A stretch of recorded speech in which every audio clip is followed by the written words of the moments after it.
Welcome to Anews. I'm Umar Taslim, and you're watching Turkey's Diplomacy.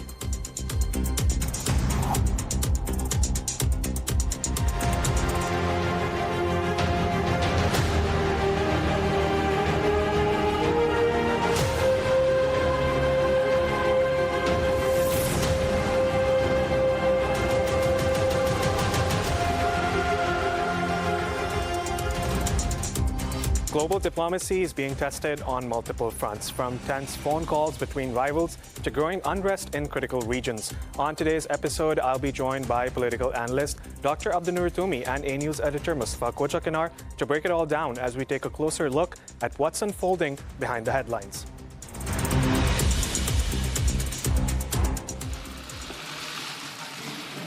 United States President Donald Trump spoke with Russian leader Vladimir Putin for nearly an hour Thursday.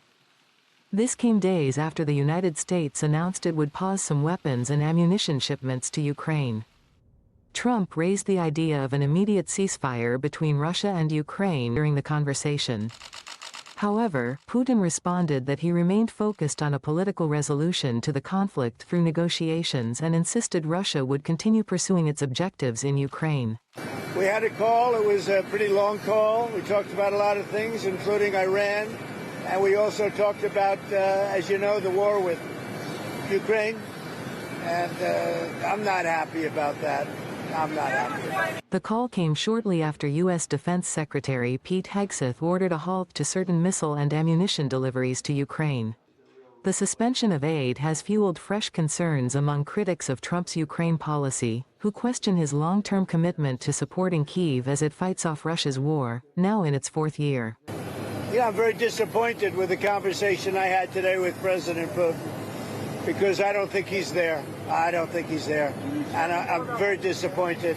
Well, it's not, I'm just saying, I don't think he's looking to stop. And that's too bad. This is Biden. This isn't me. This is Biden's war. It wouldn't have happened if I were president. It wouldn't have happened. Welcome back to the program. Anews editor Mustafa Kocakinar, welcome to the program. Thanks for having me. Mustafa, let's start with the phone call between Trump and Putin. This was their sixth since January 2025. Trump has pushed for a ceasefire, but he says that Russia is not on the same page. Also, he said that the talk was unproductive, and he said that Ukraine was worried about the neutral stance that President Trump has been taking against Russia. What's the latest, Mustafa? Do you think that this can solve any long-lasting problems that we've been seeing over the past few months? Well, it seems that right now there are three different approaches to the Ukraine-Russia war, and the first approach is the American one. And as you mentioned, that U.S. President Donald Trump yesterday held a phone conversation with his Russian counterpart Vladimir Putin, and Trump and Putin discussed many important topics ranging from war between Ukraine and Russia and Iran nuclear program. But following his phone conversation with Putin, Trump expressed his frustration over the phone call because Trump is accusing Putin of obstructing peace negotiations. He is also accusing Ukrainian President Volodymyr Zelensky of obstructing any peace negotiations, because we know that since January, the United States has been pushing for immediate ceasefire between Russia and Ukraine and a cessation of the ongoing conflicts in the Eastern Europe. But we know that the United States is not taking any concrete steps to put an end to the ongoing conflicts between two arch rivals in the region. The United States is always asking for a ceasefire, but it is not facilitating or mediating any negotiations between two of them. And the second approach is the European one, and the European Union is always reiterating its strong support for Ukraine's territorial integrity and political sovereignty. This week, French President Emmanuel Macron also held a phone conversation with his Russian counterpart Vladimir Putin, and Macron reiterated and reaffirmed his country's support for Ukraine's military actions against Russia's operations in the region. And it is clearly showing that both the Americans and the Europeans are not in favor of dialogue and diplomacy to deal with the security challenges in the Eastern Europe. On the other hand, there is also a third approach, and it is the Turkish one. And we know that Russia launched its special military operation against Ukraine in February 2022. And since then, Turkish foreign policy makers have been taking diplomatic steps to mediate or facilitate the possible terms in terms of reaching ceasefire or peace deal between Ukraine and Russia. We know that Turkey has been enjoying close relationships with both Russia and Ukraine. Turkey has been always reaffirming its strong support for Ukraine's territorial integrity and political sovereignty.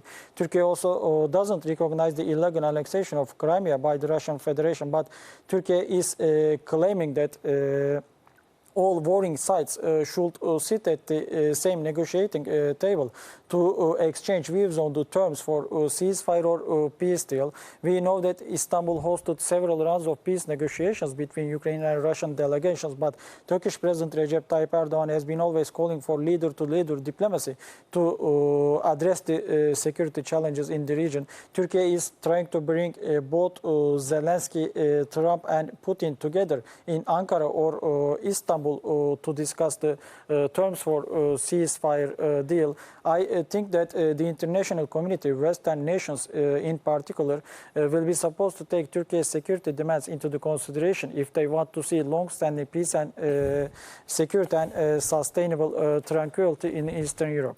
Mustafa, there's also another issue that Russia is facing right now, and that's with Azerbaijan, one of its closest allies over the past few years. Now, Russia has arrested over 50 ethnic Azerbaijanis in Yekaterinburg, and there were two brothers, who died in custody. And then Azerbaijan retaliated by arresting journalists from Sputnik, that's the Russian media outlet. But then Azerbaijan is saying that they're not journalists, they are Russian agents. So, Musa, what's the latest over there? What's been happening between these two countries? Their ties have been excellent over the past few months. And now the Turkish President Erdogan, he is also going to visit Azerbaijan. What is the Turkish president going to say? What is the atmosphere over there? Why are both of these countries fighting in the first place? Well, as you mentioned, Azerbaijan detained dozens of Russian nationals, and tit-for-tat actions have been continuing between Ukraine and Russia, between Azerbaijan and Russia. On the other hand, Russia also arrested some ethnic Azerbaijanis in Russia, and it is clearly showing that tensions are rising between Moscow and Baku. And as you mentioned, that Turkish President Recep Tayyip Erdogan is going to Azerbaijan today. Erdogan and Aliyev will meet there to discuss bilateral ties between Ankara and Baku, and they will exchange views on the security challenges in the southern Caucasus. As you know, that Turkey has been enjoying close relationships with both Azerbaijan and Russia. One nation, two states motto is defining the strategic partnership between Turkey and Azerbaijan. And Turkey is always reaffirming its strong support for Azerbaijan's struggle to ensure its territorial integrity and political sovereignty. Right now, there are rising tensions between Russia and Azerbaijan. I think Turkey can play an important role between two sides in terms of de-escalating the rising tensions. I think that today Erdogan and Aliyev will also discuss these tit-for-tat actions between Baku and Moscow. I think that Turkey will continue to take steps in terms of ensuring peace and tranquility in the region. Mustafa, let's also talk about Armenia. Last month, the Armenian Prime Minister, Nikol Pashinyan, he was in Turkey, and he met Turkish President Erdogan. Now, let's talk about the last 2 years when the Karabakh war was going on and Armenia was attacking Azerbaijan, and Turkey intervened and helped Azerbaijan in its battle to, recover that area from the Armenians. Now, Mustafa, what would you say about Turkey's diplomacy, when President Erdogan is trying to get all the regional leaders together, at one negotiating table and try to, persuade them to stop these fights, stop these attacks, and to live peacefully with one another. What would you say about this Turkish diplomacy that we've witnessed over the past few weeks? We know that Azerbaijani security forces successfully liberated Karabakh from the Armenian occupation, and right now Karabakh issue is over for both Armenia and Azerbaijan. And Turkey is pushing for a peace deal between Azerbaijan and Armenia. As you mentioned, that Turkish President Recep Tayyip Erdogan last month welcomed Armenian Prime Minister Nikol Pashinyan to Istanbul to discuss bilateral ties between Turkey and Armenia and regional issues. We know that right now Turkey and Armenia don't have diplomatic relationships, but Turkish and Armenian decision makers are trying to normalize bilateral ties between two neighboring countries in the region. Turkey is also calling for a peace deal between Azerbaijan and Armenia. Within this context, Azerbaijani decision makers and Armenian leaders are also in talks among them to discuss possible terms for a long-standing peace deal. According to some news reports, Azerbaijani President İlham Aliyev and Armenian Prime Minister Nikol Pashinyan are projected to go to United Arab Emirates this month to exchange views on any possible peace deal between their countries, and it is clearly showing that diplomacy is in action right now in the region. And we know that Turkey has become the center of regional and global peace diplomacy in recent years. I think that Turkey will continue to take concrete steps in terms of normalizing its relationships with Armenia, and I think that Turkey's diplomatic initiatives will yield positive results in terms of reaching peace deal between Azerbaijan and Armenia. Mustafa, let's talk about the terror-free Turkey initiative. Now, there are two parts of my question. The first one is going to focus on how the National Intelligence Organization Chief Ibrahim Kalın was in Hakkari. He visited that area, visited multiple areas within the provinces as well, and he tried to check up on the security situation. And I'm talking about the security situation in terms of the border issues that we've seen in northern Iraq and northern Syria. Firstly, Mustafa, tell me about that. What was on the agenda of the Turkish Intel Chief, Ibrahim Kalın, and what is expected to come out of these talks, and how secure can these moves make Turkish borders when we're talking about northern Iraq and northern Syria? Last year, Turkey's opposition nationalist movement party leader Devlet Bahçeli proposed a terror-free Turkey initiative, and since then both the ruling AK Party and opposition parties have been taking steps to realize the government's terror-free Turkey initiative. PKK's jailed ringleader Abdullah Öcalan in February called on the separatist terror group to dissolve itself and lay down their weapons, and PKK also in April announced its decision to dissolve itself and lay down their weapons. And Turkish leaders and Turkish security forces are closely monitoring the latest developments about the dissolution process of the PKK terror group. Turkish President Recep Tayyip Erdogan is always reiterating Turkey's determination to realize the terror-free Turkey initiative. Opposition parties are also reaffirming their strong support for terror-free Turkey initiative. As you mentioned, that Turkish National Intelligence Chief Ibrahim Kalın visited border areas to monitor the latest developments in the region, and PKK is expected to lay down their weapons this month, and it is clearly showing that terror-free Turkey initiative is yielding positive results in terms of ensuring Turkey's national security and territorial integrity. But on the other hand, I think that terror-free Turkey means a terror-free region. We know that PKK is not operating in Turkey. They are also active in northern Iraq and northern Syria. We know that a geopolitical landscape totally changed in Syria last December. And since then, new government has been taking steps to normalize the political situation in the country.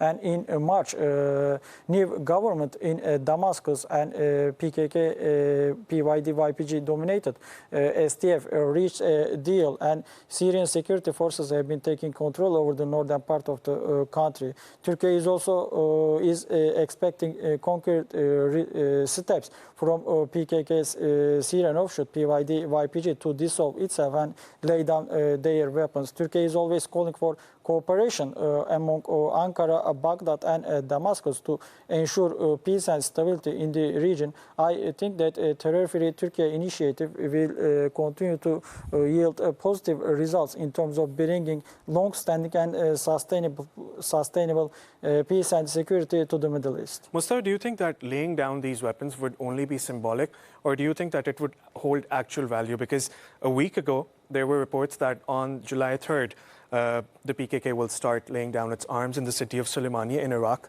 But now that's not going to happen. It's going to start on the 10th of July until the 12th of July. So do you think that this move is just going to be symbolic, or is it going to be effective in extending this process? Because it has already been started. People are working towards it.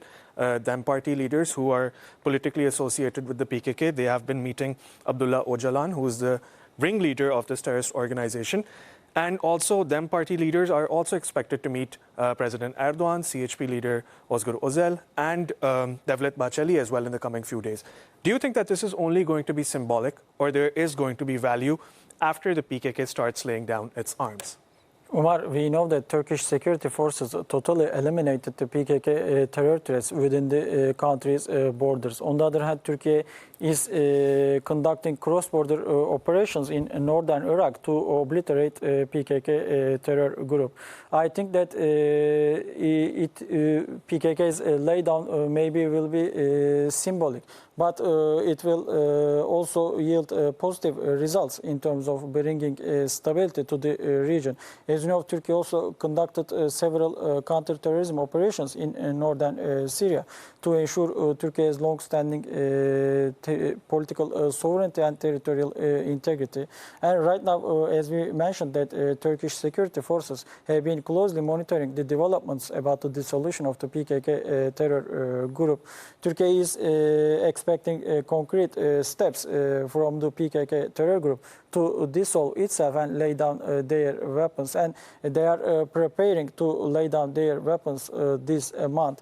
Whether it is symbolic or concrete, it will not pose a huge threat to Turkey's national security and territorial integrity, because we know that Turkish security forces are determined to protect Turkey's security and national interest in the region. We know that Turkey conducted several anti-terrorism operations in northern Syria. If PYD-YPG tries to establish a separate structure from the Syrian state in the region, I think that Turkish security forces will be compelled to pursue another counter-terrorism operations in the region to uphold Turkey's national security and territorial integrity. Mustafa, thanks for that analysis.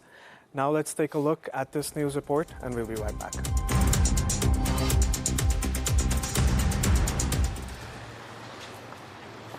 Turkey's foreign policy seeks to safeguard national interests amid regional and global volatility, while fostering lasting peace and development both nearby and globally. To achieve this core objective, Turkey actively supports global peace, stability, and prosperity. Under the vision of the Century of Turkey, the country's foreign policy strives to reinforce regional peace, enhance the institutional framework of its international ties, foster regional economic growth, and help shape the evolving global order. Turkey places a strong emphasis on regional peace and security by countering terrorism and extremism, preventing conflicts, promoting peaceful solutions and mediation, and encouraging local ownership in the process. Turkey aims to broaden the foundation of its foreign relations by strengthening current ties and establishing new cooperation frameworks and outreach initiatives. Positioned at the crossroads of Europe and Asia, Turkey seeks to enhance existing strategic partnerships and build new ones. Turkey is steadily reinforcing its strong relationships with nations in the Balkans, the Middle East and North Africa, the Southern Caucasus, and South and Central Asia. In addition to its surrounding regions, Turkey is expanding its engagement in Africa and increasingly strengthening ties with countries in Latin America and the Caribbean. Turkey employs a diverse set of political, economic, humanitarian, and cultural instruments, practicing a globally minded yet locally adapted diplomacy worldwide.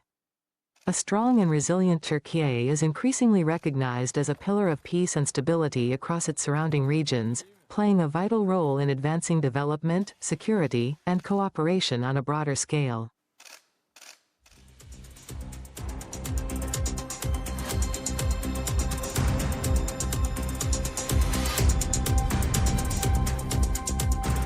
Welcome back to the program. Now let's take a look at the top story from Daily Sabah. Mustafa, Türkiye powers ahead in defense drive. We've been talking about Turkey's defense industry, how President Erdogan has said we want to make Turkey self-sufficient in terms of defense systems, in terms of airplanes, in terms of fighter jets. What's the latest, Mustafa? Umar, we can clearly describe Turkey's ability to adapt to technological developments as dazzling as the country continues major projects like a fifth generation fighter jet, Kaan, and the Steel Dome. And as Daily Sabah's headline indicates that Turkey powers ahead in defense drive. And we know that Turkish defense sector, closely watched by the world, is going through a historic transformation while simultaneously advancing the number of key strategic projects, including the development of a fifth generation fighter jet, Kaan, and Steel Dome system. We know that Turkey is heavily investing on its defense industry to secure the country's defense capabilities.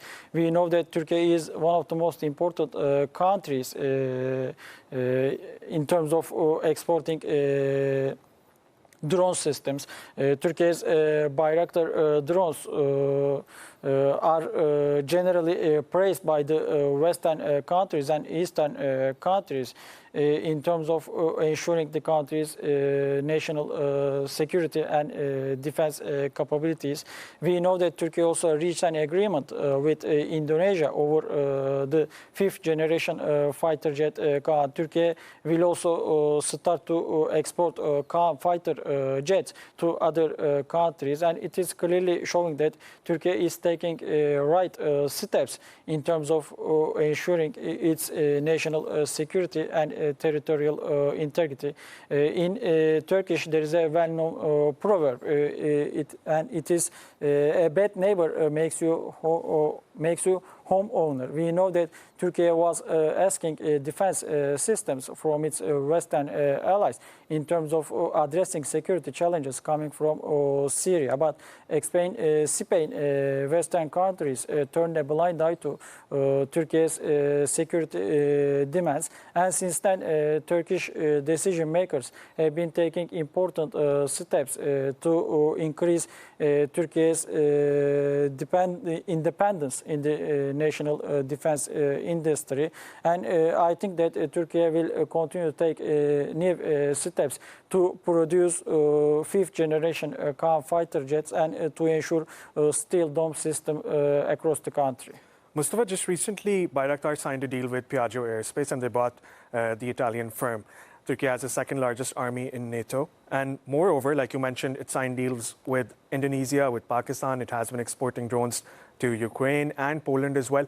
Can we say, Mustafa, that Turkey is acting as a bridge between Europe and other countries, for example, those in the Middle East, where there are extremely high conflicts, and in Africa as well, because most of the threat is emanating from that region. So can we say that Turkey is acting as a bridge between that, not even a bridge, but as a shield to protect Europe and the West from the conflicts that are occurring in this region? Well, we can clearly say that Turkey is acting as a bridge among European nations and Asian countries. Turkey is always open to cooperation with other countries in terms of ensuring international peace and security. As you mentioned, that Turkey's Baykar reached an agreement with Italian companies to deepen the bilateral relationships between Turkey and Italy. And it is clearly showing that Turkish defense companies are closely cooperating with their counterparts all over the world. As we mentioned, that Turkey also reached an agreement with Indonesia. Turkey is also exporting drones to dozens of nations worldwide. And it is clearly showing that Turkey is open to cooperation and collaboration with other countries, whether from Asia or Europe, Turkey will continue to take new steps, I think, in terms of upholding peace and security worldwide. Mustafa, thanks for that analysis. We'll be right back with you. Now let's take a look at this news report on Gaza, where 57,000 people have been killed by the Israeli forces. And I have a statement to share with you on the humanitarian situation in Gaza. I can tell you that the Secretary General is appalled by the deepening humanitarian situation in Gaza. Multiple attacks in recent days hitting sites hosting displaced people and people trying to access food have killed and injured scores of Palestinians. The Secretary General condemns the loss of civilian life. In just one day this week, Israeli orders to relocate forced nearly 30,000 people to flee yet again with no safe place to go and clearly inadequate supplies of shelter, of food, of medicine, and of water. International humanitarian law is unambiguous. Civilians must be respected. Civilians must be protected. And the needs of the population need to be met. Also with no fuel having entered Gaza in more than 17 weeks, the Secretary General is gravely concerned that the last lifelines for survival are being cut off. Without an urgent influx of fuel, incubators will shut down. Ambulances will be unable to reach the injured and the sick, and water will not be able to be purified. The delivery by the United Nations and our partners of what little of our life-saving humanitarian aid is left in Gaza will grind to a halt. The Secretary General once again calls for full, safe and sustained humanitarian access so aid can reach people who have been deprived of the basics of survival for way too long. The UN has a clear and proven plan rooted in the humanitarian principles to get vital assistance to civilians, to do that safely and at scale wherever those people are. The Secretary General reiterates that all parties must uphold their obligations under international law. He renews his call for an immediate and permanent ceasefire and for the immediate and unconditional release of all hostages held by Hamas and other groups. Welcome back to the program. Joining us now from the French capital is Dr. Abdunnour Toumi, who is a Mideast political analyst. Dr. Toumi, welcome to the program. Good morning, and thank you for having me on the program, and my special greeting to Mustafa Khuja. Dr. Toumi, let's start with what's happening in Israel. Some 14 cabinet members of Prime Minister Benjamin Netanyahu have asked him to annex the occupied West Bank. What are you thinking about the latest developments there? Actually, goes with the, let's put it in this context of, in light of the latest open war with Iran. They are indeed, I mean, this group, these radicals, fanatics, Talmudics, Messianic, are jubilating. And this is now has become clear, which what we were reading and hearing from here and there. Now, this is in fact a matter of time, if not days, for those fanatics to push and annex for good the occupied West Bank. And this is very interesting because this jubilation comes in the days before the second visit of Prime Minister of Israel to Washington next week. And knowing that the President Trump is actually implicitly pushing for this, and nonetheless, don't forget the role is played by the U.S. ambassador in the occupied Al-Quds. So Mike Huckabee, who is actually acting like, I would say, Israel foreign minister, and he's pushing himself, he's pushing not only in the occupied Palestine, but also in Washington, D.C., for such an irresponsible move. So this, of course, I mean, one could say, okay, it just kind of goes with these messianic groups' rhetoric, or to some extent, dystopian project. But it is dangerous. The question here is, it's not about them, it's about the Arabs and the Muslim leaders, especially the Arabs who are caving in and going and admitting this, capitulation process that is coming from the Israeli Prime Minister. And when he speaks about, okay, everything is fine now and I'm shaping the new Middle East project and going for further normalization, quote-unquote, capitulation. Dr. Toomey, I'm pretty sure that you've been following what's going on in the occupied Gaza Strip in terms of the humanitarian aid that's being provided by the Gaza Humanitarian Foundation. Now, some members of that group, some contractors, have come out and have said that those who are over there, those who are supplying the humanitarian aid, those workers, they're deliberately shooting at Palestinians. They have not been given any orders by the organization to target anyone, but they're just, acting as if, it's a playground for them. And they've been shooting Palestinians. They've been using stun grenades. They've been using pepper spray to target those Palestinians. Why isn't the international community showing any action at this stage? Because again, is caving in to the Israelis' narrative that Israel has the right to defend itself.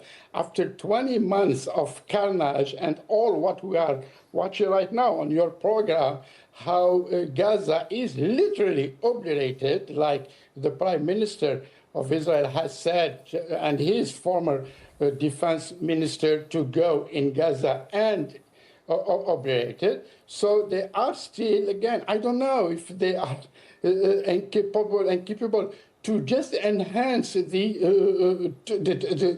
legal tools that they themselves, established, and the institutions, and the UN institutions that have established 80 years ago, which is now it's irrelevant. And I think I said that many times on this program, that the UN today looks like the League of Nations, is irrelevant. Now, as far as the humanitarian objective goes, it doesn't make any sense, because it's not about humanitarian aid. It's about a humiliation and going and humiliating further and more the Palestinians who are, again, fighting and resisting an unjust occupation on one hand. On the other hand, is also pressuring the resilience of the people in Gaza, and also of the resistance, again, who the Israelis and the Americans are pushing them and calling them to go to the so-called, or quote-unquote, the negotiation table and accept, again, a capitulation deal. So, and this, going back to the humanitarian aspect, again, if just simply, I'm not, again, an international law expert, but I majored in law and I studied international law 11 years ago. It's very simple. Go and apply the Geneva Convention, the 1494, which is, it has to protect the civilians in times of war. And this is not happening. Which is very ironic, just to listen to the UN spokesman and condemning. They have been condemning for decades. That's fine. They are doing a great job. Again, the UN personnel and all the people who are, again, whether in the UN Security Council, especially the non-members, permanent members, like Algeria and other countries, who have been speaking up and pushing very hard, but unfortunately their action doesn't leave the UN building. Dr. Toomey, I want to talk about another country which is very close to Israel, very close to the occupied Gaza Strip. It's Iran. Iran was also targeted by Israel and the United States a few days ago. And now the Iranians are saying that we're ready for another negotiation. Do you think that this negotiation could continue? And, we've seen over 5 rounds, in fact, 5 rounds to be exact previously, 5 rounds of Iran and United States negotiating over what to do about the nuclear program. Now, do you think that when Iran now says, after all those attacks, do you think that this could be possible, another meeting between the two sides to decide on what to do about the nuclear program? let's put it this way. It's very difficult in a human relation to lose trust. And this is its basic. I mean, you don't have to be an expert in international relations to understand the process of negotiation. This, again, as you said, the negotiation process had been going smoothly and to some extent to a breakthrough and find, again, a possibility between Washington and Tehran. As a result, the negotiation table was imploded by the Israeli attack on June 13 on the Iranians, this illegal aggression. So today, the Iranians are very smart, and if they have been like resisting to the sanctions and again standing to the West for these 4 decades and a half, there is a reason, because they master one thing is negotiations, and they know well how to again move their pawns with the time. Now we are again reading, and we heard about, I think yesterday, about there is this possibility between the U.S. Middle East Special Envoy, Mr. Steve Witkoff, and the Iranian Foreign Minister, Mr. Arakji, in Oslo. That's fine, but I mean, where they're moving from there, and the Iranians are still persistent and consistent on the enrichment program, whereas the U.S. are trying to buy them off and again go in with the Libyan model, in which it doesn't work by any means with the Iranians. So this is why, sure, there is this again a blurry moment. And certain in terms of what had happened 10 days ago. So the Iranians now are moving forwards, and they are looking for a new opportunity and going for negotiation, but based on this negotiation process has to, I mean, according to the Iranians, are based on respect and trust. Dr. Abdunnoor Toumi, thank you so much for joining us today on the program. It was wonderful listening to your analysis. Thank you. Mustafa, I'll get back to you for my last question. And I want to ask you about the Turkish approach on the latest ceasefire that Donald Trump has floated. Israel has agreed to it, Hamas has agreed to it, but Hamas says that we want an end to the war, and Israel says that if we want a ceasefire and in a post-war Gaza, Hamas will not exist. What's the Turkish perspective on the latest ceasefire that has been floated by President Trump? Omar, since the very beginning of the humanitarian crisis in Gaza, Turkey has been taking diplomatic steps in terms of increasing international awareness about Israel's geopolitical agenda and ethnic cleansing policies across the Gaza Strip. We know that so far Israeli security forces have been murdering more than 55,000 Palestinians, mostly women and children, living in the Gaza Strip. And at the end of May, United States and Israel launched a so-called Gaza Humanitarian Foundation. As UN Abdunnoor Toumi mentioned, that Israeli security forces are taking aim at Palestinians waiting for the humanitarian aid packages supposed to be delivered by the Gaza Humanitarian Foundation. And it is clearly showing that Palestinians are being starved to death in the occupied Palestinian territory, Gaza Strip. Turkey has been trying to increase international awareness about the dire humanitarian condition in Gaza. Turkey has been always calling for immediate ceasefire between Israel and Palestinian resistance group Hamas. Turkey is also calling for humanitarian aid for the war-weary Palestinians living in the war-torn Gaza Strip. And as you mentioned, that Trump this week announced ceasefire between Israel and Hamas, and he is saying that it is up to Hamas right now to accept it. But I don't think that the temporary solutions to the Israeli-Palestinian conflict will yield positive results in terms of ensuring long-standing and sustainable peace in the region. That is the reason why Turkey is always calling for two-state solution to the Israeli-Palestinian conflict. Turkey is calling upon its Western allies within the North Atlantic Treaty Organization to recognize the legitimate rights of the Palestinian people, because Turkey thinks that if the international community and Israel recognizes the legitimate rights of Palestinians and independence of the Palestinian state, it will help the region ensure stability and tranquility in the Middle East. I think that the international community, especially Western countries, will take Turkey's security demands into the consideration. If Israel and any other country in the world want to ensure peace and tranquility in the Middle East, I hope that Turkey will continue to take new diplomatic initiatives in terms of helping both Qatar and Egypt reach ceasefire deal between Israel and Hamas.